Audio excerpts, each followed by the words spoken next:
Olá, imagine a seguinte história.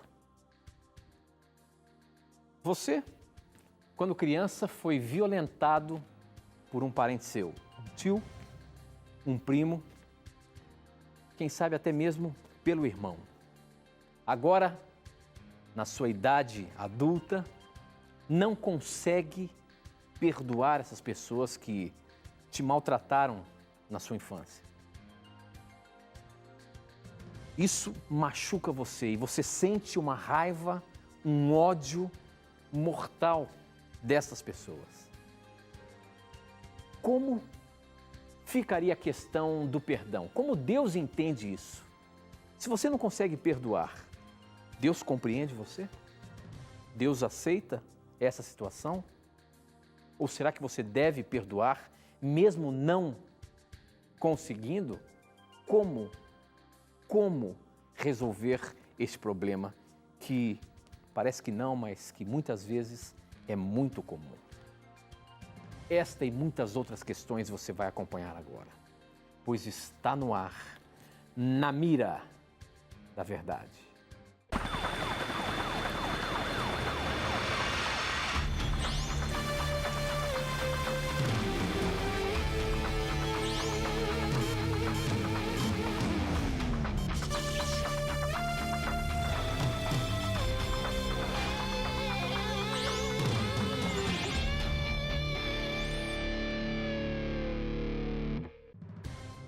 Olá, seja muito bem-vindo. Já estamos começando mais um programa Na Mira da Verdade. Estamos ao vivo aqui pela Rede Novo Tempo. Agora são 21h05 e estamos começando mais um programa. E a partir de agora já nos conectamos com o Brasil e o mundo através das ondas do rádio, da internet e da TV Novo Tempo espalhada por todo o nosso Brasil. Muito obrigado pelo carinho da sua audiência de sempre. Você que faz o programa Na Mira da Verdade acontecer, mandando as suas perguntas, as suas dúvidas. E se você está assistindo pela primeira vez, este é um programa de perguntas e respostas bíblicas que você faz aí na hora, participando do programa, mandando as suas perguntas para a gente. E nós colocamos uma pessoa na Mira da Verdade que deve responder baseado única e exclusivamente na Palavra de Deus. Portanto, pergunte o que você quiser relacionado à Bíblia, relacionado à religião, a palavra de Deus, a teologia, e ela será respondida baseada na palavra de Deus. Vamos começar o programa cumprimentando esse meu amigo, professor Leandro Quadros, você que sempre está aqui com a gente, respondendo e sendo colocado na mira. Hoje, mais uma vez, você está aqui, meu amigo, e você vai ter que responder baseado na palavra de Deus. Como é que tá? Tudo bem? Graças a Deus, amigo, tudo bem? Estou contente por voltarmos ao vivo, a mantermos aí esse contato, fazermos esse estudo com o nosso telespectador e ouvinte. E agradecer a você que pela primeira vez está assistindo ao Na Mira da Verdade. Não tenho dúvidas de que alguma resposta Deus tem para você hoje na Bíblia. Portanto, envie suas perguntas. E antes de nós abrirmos para as perguntas, eu queria só mandar rapidamente, Tito, alguns abraços especiais. Primeiro para o Daniel, que mora na cidade de Maresias, interior de São Paulo. Daniel é um menininho que gosta muito do Na Mira. Muito obrigado, viu, pelo seu carinho. Um abraço também para o Fabrício, para a sua esposa, a Sâmia, a Hélia, que é a mãe dele, e o seu Amadeus, que é o pai. Eles são de Barra do Corda, Maranhão. E um abraço para todo o pessoal daquela região. Que Deus abençoe a vocês e obrigado pelo carinho que vocês têm para com o programa Na Mira da Verdade. Muito bem, professor. Eu também começo mandando abraços aqui para uma cidade especial, Paracuru, no Ceará. Lá para o pessoal do Conjunto Nova Esperança, da Igreja do Conjunto Nova Esperança, que está acompanhando o programa Na Mira da Verdade. Um abraço a vocês que nos acompanham aí em qualquer lugar do Brasil. Hoje nós estamos em mais de 700 cidades em canal aberto e recebendo aí muitas outorgas do governo federal.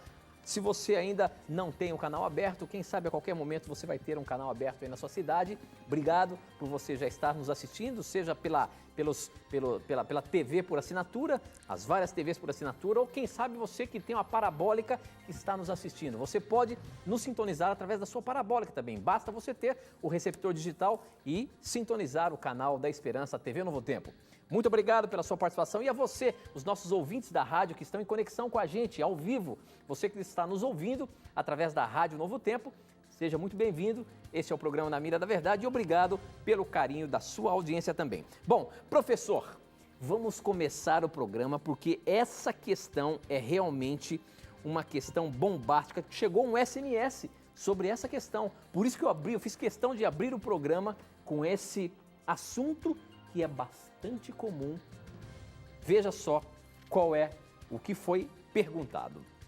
Quando criança, fui abusada sexualmente pelo meu tio e primo e vi um irmão abusar sexualmente de minha irmã mais nova. Esse irmão foi assassinado. Na verdade, eu me senti vingada, pois mesmo ele morto, ainda o odeio. Assim como odeio também o tio e o primo, que infelizmente ainda vive. Será que Deus me condena por não conseguir perdoar esses miseráveis? Professor, a gente vê nessa questão que há um sofrimento aqui nessa pessoa. E ela simplesmente não consegue perdoar. Agora, será que a Bíblia tem alguma resposta para esse questionamento, meu amigo? Você está na mira da verdade. Pois olha, o questionamento desta nossa amiga é muito importante porque tem a ver com uma dor muito profunda que ela tem. Eu vou ler um texto bíblico sobre o perdão, mas antes eu quero mostrar para você uma coisa, minha amiga, que o tipo de perdão que você vai oferecer para tais pessoas não é o mesmo perdão que nós oferecemos para uma pessoa quando temos um desentendimento comum com ela. Por que eu digo isso? Porque o tipo de abuso que você sofreu é algo muito profundo, é algo muito marcante. E, obviamente, Deus não vai cobrar de você o mesmo tipo de perdão que eu posso ceder, por exemplo, a uma pessoa a um amigo, a um colega de trabalho com quem eu me desentendi. Perdoar um colega de trabalho é uma coisa. Agora, perdoar alguém que abusa de você sexualmente na infância, te trazendo traumas e marcas profundas, isso é outra história. Aqui, nós lemos, por exemplo, em Mateus capítulo 6, a recomendação de Cristo para o perdão. Vou ler isso para você, e depois eu vou explicar como que é o perdão em seu caso. Em Mateus capítulo 6, versículo 12, na oração do Pai Nosso, Cristo ensina o seguinte: e perdoa-nos as nossas dívidas, assim como nós temos perdoado aos nossos devedores. Todos nós que temos algum tipo de desentendimento com algum parente, com algum amigo, nós temos o dever de perdoar. Na Bíblia, o perdão não é uma questão de vontade. Na Bíblia, o perdão é um mandamento. Porque em Mateus 18, 22, Cristo diz assim: perdoe até 70 vezes 7. E por que Cristo deu este mandamento? Porque Cristo, como o criador das emoções do ser humano, ele sabe muito bem que o perdão beneficia e traz saúde, especialmente para aquele que o exerce. Então, quando Cristo pede que perdoemos, ele está dizendo o seguinte: filho, eu quero que você tenha saúde, que você seja feliz de verdade, que a vida tenha mais sentido para você. Aplicando isso a esta nossa amiga, você vai esforçar-se sim para perdoar, mas de que maneira? Não ventilar a questão na mente toda hora. É óbvio que você não pode impedir que isso venha à sua mente, não tem como, isso é um trauma muito profundo. Mas você pode evitar continuar alimentando isso diariamente ao ponto de a sua vida se tornar uma amargura. Desculpe minha franqueza, mas esses dois canalhas que abusaram de você, eles não merecem, em hipótese alguma, que você perca a sua vida e a sua felicidade por causa deles. Então você tem que fazer um esforço para não ventilar muito a questão, a fim de você esquecer com mais facilidade. É óbvio que no seu caso o esquecimento não vai ser completo. Na verdade, o perdão bíblico não é uma lavagem cerebral na mente da pessoa. Não é? Você precisa, minha irmã, acima além, ou melhor, de conselhos espirituais, você precisa com urgência de uma psicoterapia, né? Porque você tem que investir na sua qualidade de vida. Esses dois indivíduos que fizeram isso com você, a única coisa que eles merecem é a denúncia, entendeu? A única coisa que eles merecem é a cadeia. Então, o que você pode fazer é denunciá-los realmente, por quê? E se eles continuarem abusando de outras crianças, você entende? São outras vidas que eles vão destruir, então tem que denunciar mesmo. Pedófilo, abusador, a melhor coisa é denunciar ele, não é? Tem que denunciar porque ele está destruindo vidas, então isso você não pode permitir. Agora, você não é obrigada, de acordo com a Bíblia, a ter um relacionamento normal com esses dois monstros. Você não tem essa obrigação. Por quê? O perdão, no seu caso, é uma outra coisa. Você tem outras limitações e outras marcas que uma pessoa, por causa de uma simples discussão, não tem. Então, eu vou deixar um texto para você e finalizo com esse texto e repetindo uma coisa, minha amiga. Busque uma psicoterapia com um bom terapeuta cristão. Com certeza, além de trabalhar esse lado espiritual, você vai conseguir adotar padrões de pensamento diferentes para você lidar com a sua dor que é profunda. Pode ter certeza que Deus entende perfeitamente a você. Romanos 12, 18 diz o seguinte: se possível, quanto depender de vós, tende paz com todos os homens. Ou seja, no que depender de você, esteja em paz com essas pessoas. Agora, isso não significa que você tenha que se reaproximar, porque eles destruíram a possibilidade de uma reaproximação de relacionamento. O teu tipo de perdão envolve outra coisa. Não envolve voltar a se relacionar com um tio e com um primo que foram cafajestes em abusar você, tá bom? Converse com Deus, desabafe sobre o assunto, não é? Converse com um bom terapeuta, cuide-se porque você merece. Deus tem grandes coisas ainda para fazer pela sua vida. Muito bem, professor. Para você participar do programa, basta você mandar as suas perguntas para o nosso SMS. O número é 12 98151 0101. Você manda suas perguntas, eu recebo aqui na hora. Ou então, você pode também participar acessando o nosso blog novotempo.com/Na Mira da Verdade. Você vai ver que do lado direito está dizendo que o programa está no ar, você preenche ali com a sua pergunta e ela chega aqui instantaneamente para mim. Ou então, pelas redes sociais, pelo Facebook, namiradaverdade.nt e pelo Twitter, @namiradaverdade. Participe do programa, não tenha preconceitos, pergunte o que você quiser e a sua pergunta vai estar na mira. Como, por exemplo, esse SMS que acabou de chegar aqui dizendo o seguinte: professor Leandro, quero que você me explique Atos 16, os versos 16 a 18. Por que o diabo falou a verdade se ele é mentiroso? Essa questão de Atos 16, 18 é uma história inusitada, porque os discípulos Paulo estava andando por ali e de repente, os apóstolos estavam andando por ali e de repente uma mulher endemoniada começa a anunciar que aqueles homens que estavam chegando ali vinham anunciar de Deus. Ou seja, uma mulher que estava com o espírito de Satanás começou a falar a verdade, dizendo que realmente eles estavam ali para receber ou para levar a mensagem de Deus. E olha, ficou assim vários dias a ponto de Pedro ficar chateado com isso e ir lá e expulsar esse demônio dela.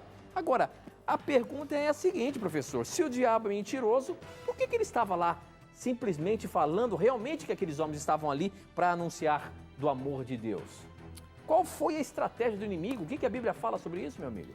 Aqui tem dois aspectos interessantes. O primeiro, ali no verso 17, quando diz que os endemoniados falavam bem, não é? De Paulo e do seu companheiro, eles diziam que eles eram servos de Deus. Mas olha o que diz o verso 18. Isso se repetia por muitos dias. Ela ficou falando, enchendo, parece que dá a entender enchendo a isso, paciência, né? Exatamente. Aqui não foi dito a verdade para ajudá-los na pregação. Na verdade, Satanás queria atrapalhar a pregação deles, né? Tanto que diz ali o texto, a ponto das pessoas não quererem ouvir realmente o que eles estavam ali para fazer. Sim, atrapalhava, né? A mensagem, né?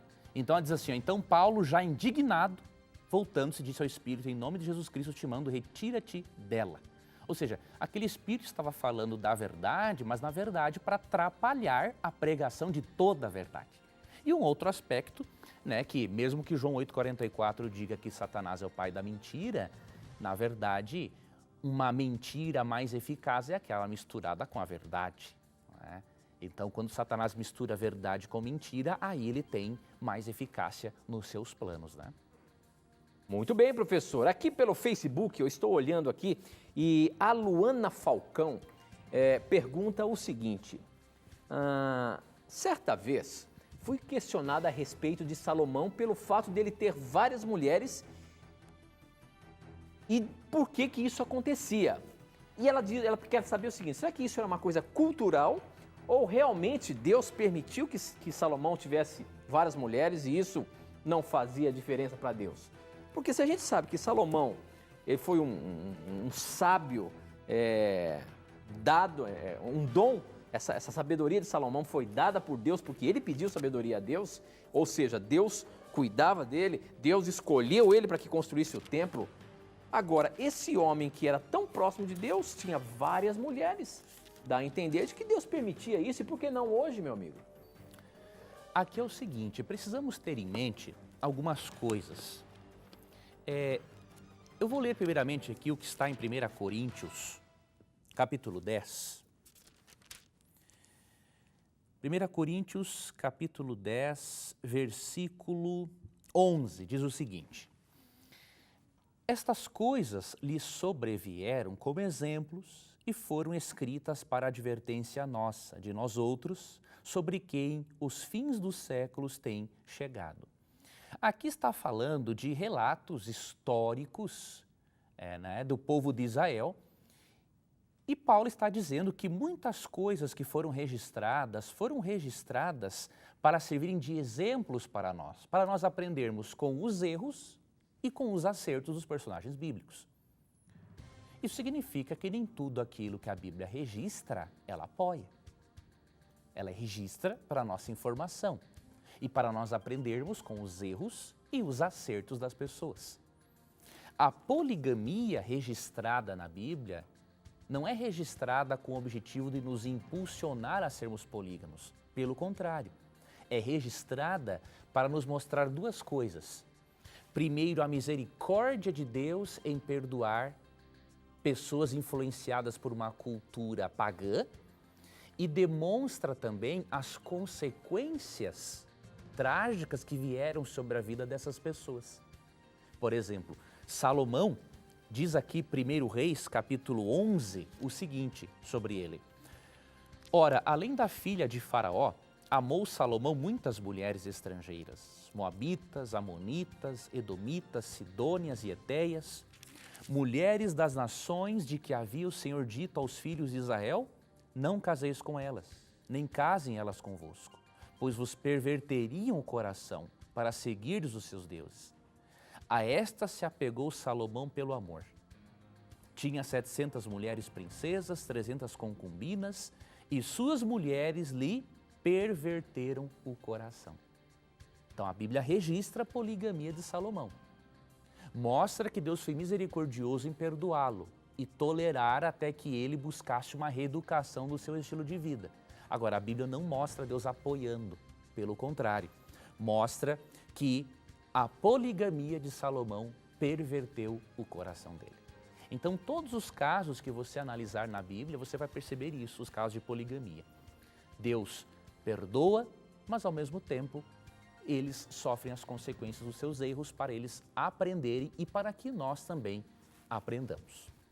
É importante a gente destacar que a gente consegue, através das histórias bíblicas, estudar o passado para compreender muito bem o presente. Exatamente. E saber que Deus não se agrada com isso e que isso seria prejudicial para o ser humano, para o homem em si. Para a família, não é, Tito? Para a família. Muito bem. Bom, para participar do programa, basta mandar as suas perguntas por SMS. O número é 12 981510101. Manda a sua pergunta, eu recebo aqui na hora. Ou então, participe das nossas redes sociais pelo Facebook, namiradaverdade.nt, pelo Twitter, @namiradaverdade e pelo nosso blog novotempo.com/namiradaverdade. Essa próxima pergunta vem do nosso blog. Quem mandou foi o Tiago Emanuel Ele é de Barra Mansa, no Rio de Janeiro, e ele diz o seguinte: Professor Leandro Quadros, sou da Assembleia de Deus e tenho 17 anos. E a pergunta dele começa assim: os adventistas não entram em contradição quando afirmam que a salvação será eterna e a punição terá um fim pela aniquilação? Pois em Mateus 25, 46, temos a mesma palavra grega, aiônia, eterno, né? Referindo-se aos que serão salvos e aos perdidos. Ora, se aceitam que os salvos viverão eternamente, como negar que os perdidos também não serão perdidos eternamente ou queimados eternamente? Visto que Mateus utilizou a mesma palavra grega para descrever a eternidade tanto dos perdidos como dos salvos. Parabéns pelo programa, tenho aprendido muito com vocês. Já até virei fã. Forte abraço. Olha aí, professor, essa é a pergunta do Tiago Emanuel, de Barra Mansa, do Rio de Janeiro. E é uma pergunta muito interessante. Muito boa. Porque se Mateus lá usa a mesma palavra grega para representar a eternidade, por que a gente fala aí que os perdidos serão aniquilados e acabou? E os salvos viverão eternamente? Muito boa, Tiago, a sua pergunta. Muito obrigado por você assistir ao Na Mira da Verdade. Vou lhe ajudar nisso, meu jovem. Veja bem, realmente a palavra aionios, empregada em Mateus 25, 46, para o castigo dos ímpios, é a mesma palavra empregada para a eternidade que os justos receberão. Agora, para nós entendermos este assunto, não podemos somente analisar a palavra grega em si. E por quê? Pelo seguinte: a palavra aionios, ou eterno, ou para sempre, na Bíblia, ela significa um período sem fim ou um período com fim. Como que nós sabemos isso? Por exemplo, Dr. H.G. Moule, um teólogo evangélico, ele explica o seguinte, que a palavra eterno significa um tempo sem fim, quando o sujeito ou objeto ligado a esta palavra é de natureza eterna. Por exemplo, Deus tem natureza eterna. Os justos terão a eternidade, porque eles comerão da árvore da vida e estarão na presença de Deus. Então, quando a Bíblia fala que eles terão vida eterna, quer dizer realmente uma vida sem fim. Já no caso dos ímpios, como bem explica o Dr. H.G. Moule, quando um sujeito está ligado, um sujeito de natureza finita, está ligado ao termo, o termo eterno não significa para sempre. Vou lhe dar um exemplo. O equivalente a eterno no hebraico é olam. E em 1 Crônicas 28:4 é dito que Davi reinaria eternamente em Israel. Já no capítulo 29, verso 27, diz que ele reinou 40 anos. Então, o termo eterno aplicado a Davi foi de 40 anos, porque Davi, por ser um sujeito de natureza finita, então o termo eterno não significa algo sem fim. É assim que a Bíblia emprega o termo.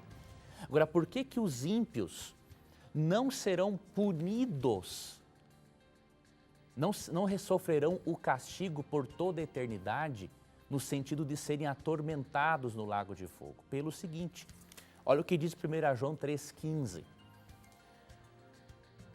Todo aquele que odeia a seu irmão é assassino. Ora, vós sabeis que todo assassino não tem a vida eterna permanente em si. De acordo com a Bíblia, Tiago, só tem a vida eterna quem crê em Jesus e o aceita como Salvador. Isso está em João 3,36.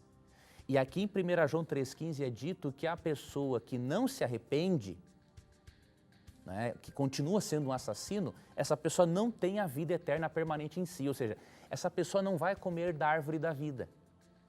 Sendo que o ímpio é um sujeito de natureza finita, ligado ao termo castigo eterno em Mateus 25:46, isso significa que o castigo será eterno é nas consequências e não na duração. Não pode ser na duração porque o ímpio tem natureza finita. Ele não comerá da árvore da vida. Como diz 1 João 3,15, o assassino, que não se arrepende, não tem a vida permanente em si. Então veja, além de analisarmos o termo grego, precisamos analisar o sujeito ligado a este termo. Porque na Bíblia, o termo eterno pode ser um tempo com fim ou um tempo sem fim. Tá ok? Muito obrigado por sua pergunta, meu irmão, que Deus continue abençoando você, continue acompanhando o programa conosco, vai ser uma honra para nós continuar aí tendo você como nosso telespectador. Muito bem, professor, e eu quero agradecer a você, nosso irmão da Igreja Assembleia de Deus, que acompanha o nosso programa, a você também, nosso irmão da Igreja Batista, que tem acompanhado o programa, participado aqui do programa Na Mira da Verdade, a você da Igreja Presbiteriana, a você da Igreja Mórmon, a você Testemunha de Jeová, os nossos irmãos das mais diversas denominações religiosas, da Igreja Mundial, da Igreja Renascer, enfim, onde quer que você esteja. Muito obrigado pela sua participação. Todos nós estamos aqui juntos para estudarmos a palavra de Deus e tirarmos as nossas dúvidas, porque, sem dúvida, quando a gente começa a estudar este livro sagrado, que eu costumo dizer que é o nosso manual de sobrevivência, a gente se depara com algumas coisas que a gente não consegue entender.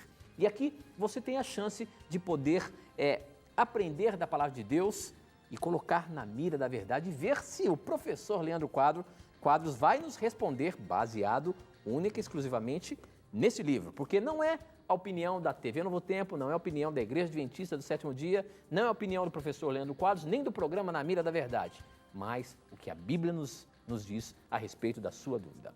Não sai daí não, a gente vai para o intervalo e volta já já.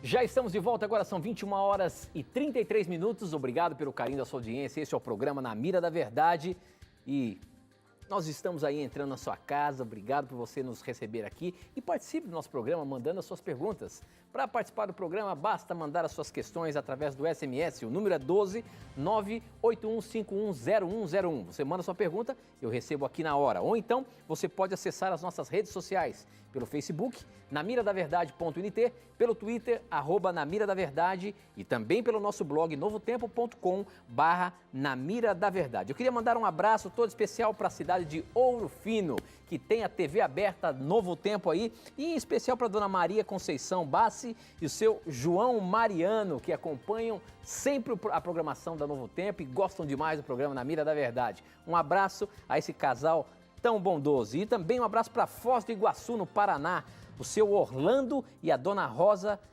de Castro. Um abraço a vocês também. Professor Leandro Quadros, as perguntas não param de chegar aqui. Eu vou colocar agora uma que chegou pelo nosso Twitter. E a pergunta é do Wagner, ele diz o seguinte: de acordo com Apocalipse 12:7, professor, a peleja que houve no céu foi briga física ou uma briga intelectual? A Bíblia fala lá em Apocalipse que houve uma grande luta no céu.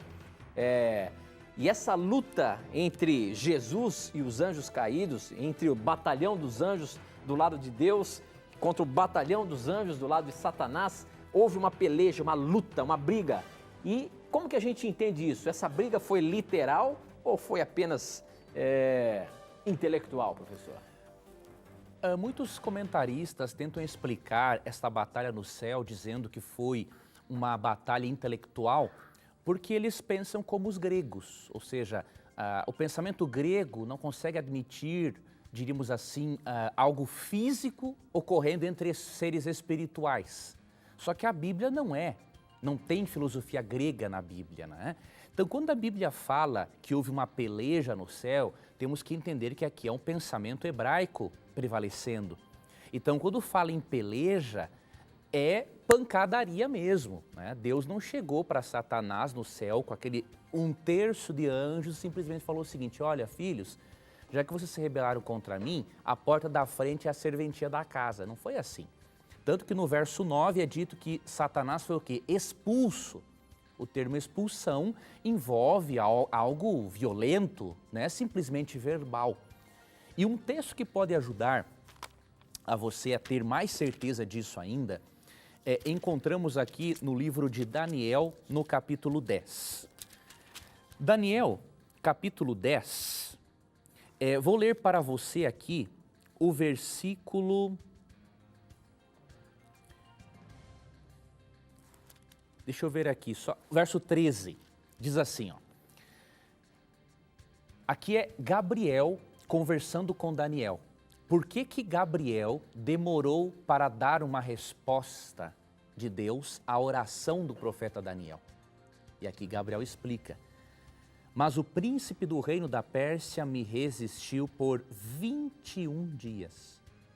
Porém Miguel, um dos primeiros príncipes, veio para ajudar-me e eu obtive vitória sobre os reis da Pérsia.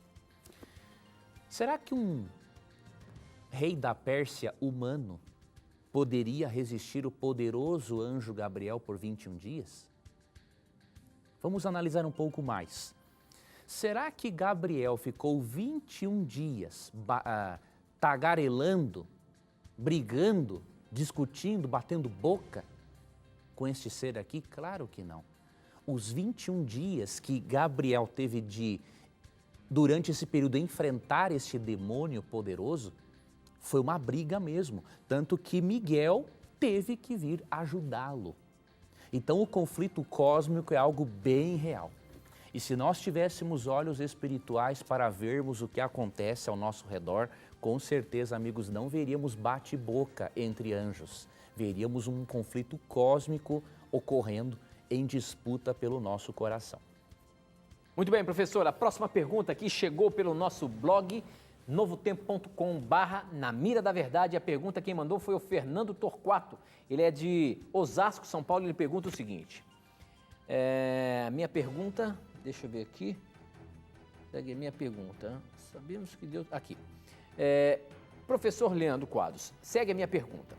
Sabemos que Deus não faz acepção de pessoas, porém, em Levíticos capítulo 21, versículo 18 e 19 e 20, Deus não está fazendo acepção contra cegos, coxos e anões?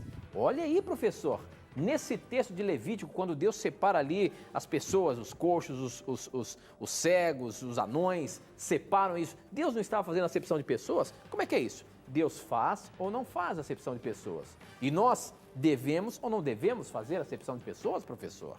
Olha aí a questão. Muito boa essa pergunta. Veja bem, quando lemos o contexto de Levítico 21, percebemos uma coisa. Deus não está excluindo essas pessoas da salvação. Simplesmente Deus estava pedindo que essas pessoas não ocupassem o cargo de sacerdote. E por quê? O que a figura do sacerdote representava? Bom, se você ler Hebreus 8, 1 e 2, ali é dito que Cristo é o nosso sumo sacerdote. E que aqueles sacerdotes que ministravam em favor do povo de Israel, eles eram uma representação de Cristo. Então, como que Deus poderia, que recurso didático Deus iria utilizar para ensinar aquele povo escravo que Deus requer a perfeição, lógico, dentro da nossa esfera de ação, não é? Deus, para sacerdotes ou para apresentar-se no templo, ele pedia que tais pessoas com defeitos físicos ou problemas físicos não fossem sacerdotes. Por quê? Ele tinha que ensinar aquele povo rude que o sacerdote representa algo superior, supremo, em perfeição, que é Cristo. Deus não excluiu essas pessoas da salvação, simplesmente do ofício sacerdotal, porque era o recurso didático que Deus dispunha para ensinar a perfeição do sumo sacerdote Jesus Cristo. Simplesmente isso. Muito bem, professor. Eu estou aqui vendo as várias perguntas que estão chegando aqui pelo Facebook, pelo Twitter, mas tem uma pergunta aqui que chegou pelo Facebook. Quem mandou foi o Lader Souza. Ele diz o seguinte... Estão ligando aqui, achando que aqui é o telefone. Olha só, já li algumas vezes o relato de que Davi é castigado por levantar o censo sobre Israel. mas não consigo entender o motivo disso ter sido considerado pecado perante Deus. Gostaria que o senhor respondesse, professor Leandro Quadros. Que história é essa de um censo que Davi fez que foi condenado por Deus? Por que Deus condenaria isso? Será que isso é pecado? Foi um pecado de Davi? O censo que Davi levantou se encontra aqui em 1 Crônicas 21, também se repete em 2 Samuel 24. Por que Deus considerou isso um pecado? Pelo seguinte, quando um rei levantava o censo, ele estava contando as pessoas para ele saber quem tinha idade apropriada para ir à guerra. Davi, ele não creu na promessa de Deus, de que Deus queria dar um reino para ele pacífico. Davi, ao levantar o censo, ele demonstrou confiar muito no seu poder armamentista, ao invés de confiar mais em Deus. Então, por isso que ele foi castigado juntamente com as pessoas que estavam dispostas a aderir à guerra. Deus se utilizou, obviamente, de guerras para poder, não é, exterminar povos que por séculos praticaram as maiores barbaridades. Só que Deus queria que eles fossem uma nação pacífica. E como Davi confiou mais nas armas do que em Deus, por isso que ele foi castigado. Muito bem, professor.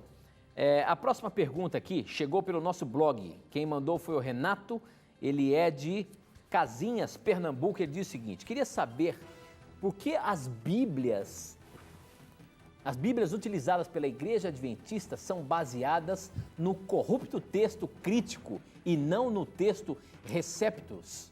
Professor, que história é essa de texto Receptus e texto crítico? Afinal de contas, os adventistas do sétimo dia usam alguma outra Bíblia diferente das Bíblias que temos aí? Veja bem, meu amigo, o Textus Receptus, que foi o texto base do manuscrito utilizado por João Ferreira de Almeida para a tradução, ele é utilizado por nós. Agora, nós não vamos se utilizar só de uma versão. Que base você tem para dizer que todos os demais textos gregos são corruptos? Eu não creio que você tenha base para isso. Na verdade, nós não temos uma versão própria. Nós adotamos a Almeida Revista Atualizada, Almeida Revista Corrigida. Eu particularmente gosto de usar nas minhas leituras a NVI, não é? Temos também, eu gosto daquela versão espanhol Reina Valera, a Bíblia de Jerusalém. Então nós temos tantas versões de estudo que eu utilizo também a tradução ecumênica da Bíblia, TEB. Não é? Então temos a tradução da Bíblia Ave Maria, que também é uma tradução católica. Então, sinceramente, a sua informação não procede. Nós cremos sim que quanto mais versões da Bíblia consultarmos, melhor nós podemos nos aproximar da compreensão do texto e daquilo que o autor quis dizer. Não é? Então, recomendo que você reveja aí a sua opinião. Muito bem, professor. Bom, eu queria oferecer para você agora um presente que todas as semanas nós oferecemos aqui, que é a revista Verdades para o Tempo do Fim. Essa que está em minhas mãos aqui, você pode tê-la gratuitamente aí na sua casa. Basta você acessar o nosso blog novotempo.com/Na Mira da Verdade. Você vai ver a imagem desta revista, lá você clica nela, você vai ser direcionado para preencher os seus dados postais para que a revista possa chegar aí na sua casa. É um presente nosso, é gratuito, você não vai pagar nada. Isso aqui não é simplesmente uma revista, não. Isso aqui é um curso bíblico em formato de revista. São 16 lições relacionadas aos tempos em que vivemos. Esses tempos que é o tempo do fim. E você pode aprender muito sobre a Bíblia Sagrada através desses estudos que são gratuitos. Se você gosta, se você tem curiosidade sobre a palavra de Deus, sobre o tempo em que vivemos relacionado com a religião, com a Bíblia, peça agora mesmo. Verdades para o Tempo do Fim é um presente do programa Na Mira da Verdade para você. E agora, nesse momento, no programa Na Mira da Verdade, você fica com um momento especial. Como assim especial? É um momento da mentira.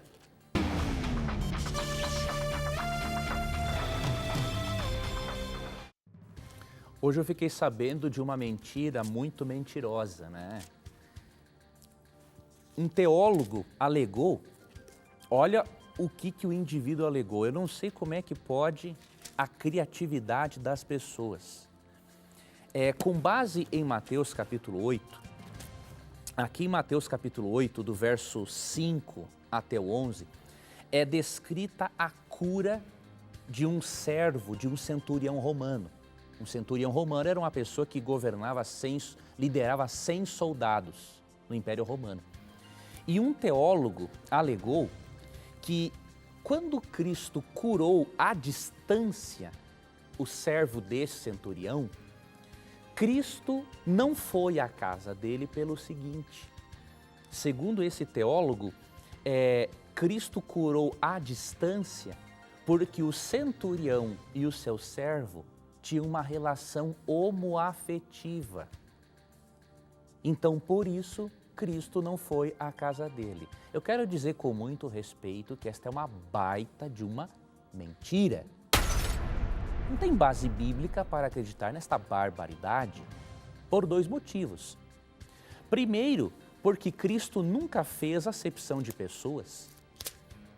Sim, se você ler aqui Lucas capítulo 15, o texto é muito claro em dizer que os fariseus até reclamavam de Cristo ser uma pessoa tão acessível às outras pessoas. Tem Lucas capítulo 15, verso 1 e 2 diz assim, aproximavam-se de Jesus todos os publicanos e pecadores para o ouvir. E murmuravam os fariseus e os escribas dizendo, este recebe pecadores e come com eles. Ou seja, Cristo jamais se privaria de estar na companhia de pessoas, sejam hétero ou homossexuais, porque de acordo com a Bíblia todos somos pecadores. Um segundo ponto que devemos destacar é que mesmo Cristo não fazendo acepção de pessoas, Cristo, obviamente, mesmo amando e tendo morrido na cruz para salvar a todos os homossexuais, Cristo não aprova a homossexualidade em si. Porque aqui em Mateus, capítulo 19, você percebe que para Cristo, o padrão de relacionamento é o relacionamento entre homem e mulher.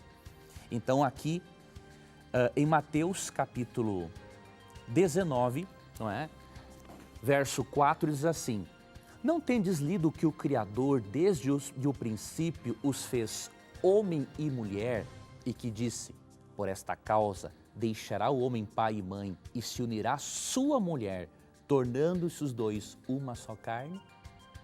Então, esses textos que mostram que Cristo não fazia acepção de pessoas e que Cristo é o criador da relação heterossexual, comprovam que a afirmação desse teólogo é uma afirmação bastante mentirosa e tendenciosa, não é? Respeitamos o indivíduo, mas a ideia dele, com base na Bíblia, não pode ser aceita. Para do programa, basta você mandar as suas perguntas através do SMS. O número é 12 981510101. Manda sua pergunta que eu recebo aqui. Ou então, acesse as nossas redes sociais pelo Facebook, namiradaverdade.nt, pelo Twitter, @namiradaverdade, e ainda você pode fazer a sua pergunta pelo nosso blog, novotempo.com/Na Mira da Verdade. Além de você ver ali vários assuntos que apresentamos no nosso blog relacionado à religião, relacionado a crescimento espiritual e vários outros diálogos que o Leandro teve ali em vários debates com perguntas que chegam aqui a todo tempo. Faça do blog Na Mira da Verdade uma fonte de pesquisa para os mais diversos assuntos teológicos e aprenda cada vez mais a manusear a palavra de Deus, tá bom? A próxima pergunta chegou pelo nosso Facebook, quem mandou foi o Tony Melo e ele diz o seguinte: boa noite, Leandro e Tito, não perco o programa de vocês, me chamo Antônio de Melo, moro em São Luís, no Maranhão. Minha pergunta é, em Zacarias 14:17, eu procurei em Zacarias 14:17, não achei isso aí não, viu, Tony? Mas vamos generalizar aqui, vamos ver o que o professor nos diz. Em Zacarias, vejo que muitos pastores falam em um milênio messiânico. Eu não acredito que vai acontecer no futuro um milênio com Cristo reinando aqui na terra, na segunda vinda dele, em sua segunda vinda. Mas esse versículo refere a que período? Professor, falando desse milênio messiânico, existem sim teorias em nossos tempos dizendo que esse milênio vai ser aqui na terra e Jesus vai reinar sobre todos os povos. Isso está em Zacarias? Isso vai acontecer de fato? O que a Bíblia nos orienta sobre isso? Na verdade, existe realmente uma confusão no meio cristão em relação a este assunto. Alguns pensam que o reino milenar de Cristo será na terra, mas biblicamente não é assim. Eu gostaria de propor para você uma outra interpretação sobre o milênio. Quando você analisa, por exemplo, Apocalipse 20, Apocalipse 20 é um capítulo assim melhor para estudarmos o assunto. Quando você lê ali, do verso 1 ao 4, você percebe duas coisas interessantes. Primeiro que duas ressurreições são separadas pelo período chamado milênio. A ressurreição dos justos, que ocorre na segunda vinda de Cristo, e a ressurreição dos ímpios, que ocorre, diríamos assim, na terceira vinda de Cristo. Por que eu digo terceira vinda? Porque, biblicamente, Cristo estará no céu durante o milênio. Ele não vai ficar na terra. E como nós sabemos isso? Quando você lê Apocalipse capítulo 20, você percebe ali o milênio. Agora, antes de Cristo vir para a terra, de acordo com Apocalipse 21, você percebe que em Apocalipse 21, quando desce a cidade santa, antes houve o milênio. E onde Cristo estará durante o milênio? Nós recorremos a João capítulo 14 para interpretarmos isso. E diz assim: não se turbe o vosso coração, credes em Deus, crede também em mim. Na casa de meu pai há muitas moradas, se assim não fora, eu vou-lhe teria dito, pois vou preparar-vos lugar. E quando eu for e vos preparar lugar, voltarei e vos receberei para mim mesmo, para que onde eu estou, estejais vós também. Cristo afirma que quando ele voltar, ele vai nos levar para estarmos aonde ele está. E onde ele está agora? No céu, na cidade santa de Deus. Então nós cremos que durante o milênio nós estaremos no céu. Após o milênio ocorre a ressurreição dos ímpios, para eles serem castigados e depois destruídos. E em seguida, de acordo com Apocalipse 21, a cidade santa desce a este mundo, Deus recria o planeta e aí nós viveremos a eternidade em novos céus e nova terra, como promete ali 2 Pedro, capítulo 3, verso 13. Tá? Que Deus continue ajudando a você, querido irmão, querida irmã evangélica, a continuar aperfeiçoando seus estudos em relação a este tema. Muito bem, professor. Próxima pergunta, olha, eu queria agradecer a você que tem mandado a sua pergunta por SMS aqui, ó. Já chegou centenas de perguntas aqui e a qualquer momento a sua pergunta pode ser pinçada. Não deixe de mandar a sua pergunta também. Participe do programa. Mas tem uma pergunta muito boa que chegou aqui pelo nosso blog. Quem mandou foi a Vanessa Aparecida de Lima. Ela é de Pindamonhangaba, aqui no Vale do Paraíba, no interior de São Paulo. Ela diz o seguinte: num casamento cristão, quando há pecado, o adultério, ou melhor, quando o pecado, o adultério adentra esse relacionamento, podemos afirmar que ainda assim Deus não é a favor da dissolução dessa união? Há perdão para esse ato? Há como ter esperança para a restauração total desse relacionamento? Então a questão é a seguinte, professor: num relacionamento, num casamento, houve o adultério. Deus ainda quer que esse relacionamento perdure ou simplesmente temos que usar lá o que está lá no Velho Testamento, que tem que ter o divórcio mesmo e desfazer a relação por causa do adultério? Como que é isso? O adultério pode ser, sim, preservado de acordo com a vontade de Deus? Veja bem, querida telespectadora, este é um assunto que Deus deixa a pessoa traída à vontade para decidir.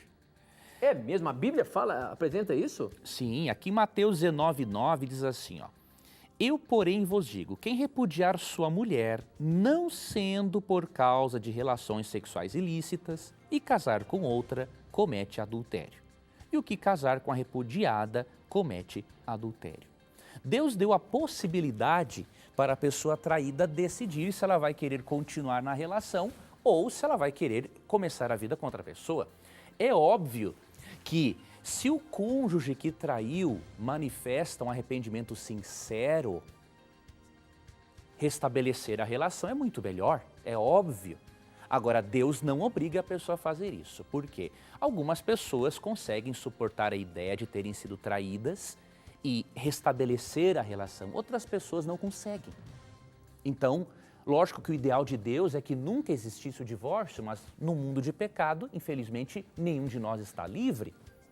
Já que acontece isso, Deus tolera, Deus permite que a pessoa traída decida por si mesma. Agora, eu dou uma dica para você. Se houve a traição no seu relacionamento, é muito importante que a pessoa, você também, obviamente, mas especialmente a pessoa que traiu, ela tem que fazer uma psicoterapia de no mínimo 1 ano. Por quê? Porque especialistas afirmam que a pessoa abusadora ou a pessoa que trai, não é? Ela vai fazer tudo de novo se ela não passar por uma terapia. Então ela tem que passar por um processo de cura emocional, não é? De aperfeiçoamento da personalidade ou do caráter para que ela possa parar de trair. Agora, se você está casada com um homem ou com uma mulher a quem você já perdoou várias vezes e essa pessoa não quer parar, aí você tem que cuidar do seu corpo. Porque de acordo com 1 Coríntios 6,19, seu corpo é o templo do Espírito Santo. E você não pode ficar com um cônjuge que fica aí traindo você com tudo que é pessoa até o ponto de que Deus lhe livre de trazer uma AIDS para a sua vida. Não é? Então tem que analisar todos os prós e contras para que você faça, perdoe ou não, com os pés no chão, seguindo os princípios bíblicos, não é? Seguindo aquilo que Deus revela para você.